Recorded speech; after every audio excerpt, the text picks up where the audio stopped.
যেদিন থেকে বুঝে গেছি এই পৃথিবীতে আল্লাহ পাক ছাড়া কেউ আপন নয়, সেই দিন থেকে আস্তে আস্তে দুনিয়ার সাথে সম্পর্ক ছিন্ন হয়ে গেছে আমার। এখন আর কারো কাছে কিছু প্রত্যাশা করি না, কারো প্রশংসা বা সমালোচনায় গা ভাসাই না। কে খুশি হলো আর কে বেজার হলো তার দিকে কর্ণপাত করি না। এর কারণ গোটা জিন্দেগি মানুষের জন্য বিসর্জন দিয়ে কিছু পাইনি।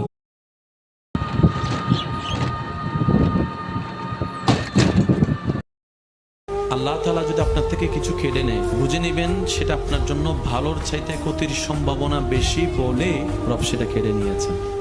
রব দেখছে আমার বান্দা থেকে যদি এটা আমি কেড়ে নিই, সে কষ্ট পাবে 2 বছর, কিন্তু এটা যদি বান্দার কাছে থেকে যায় কষ্ট পাবে আজীবন। এমন মা বাবা কি আছে যে সন্তানের খুশিতে খুশি হতে পারে না? এমন মা বাবার নেই। তা আমরা মা বাবা যারা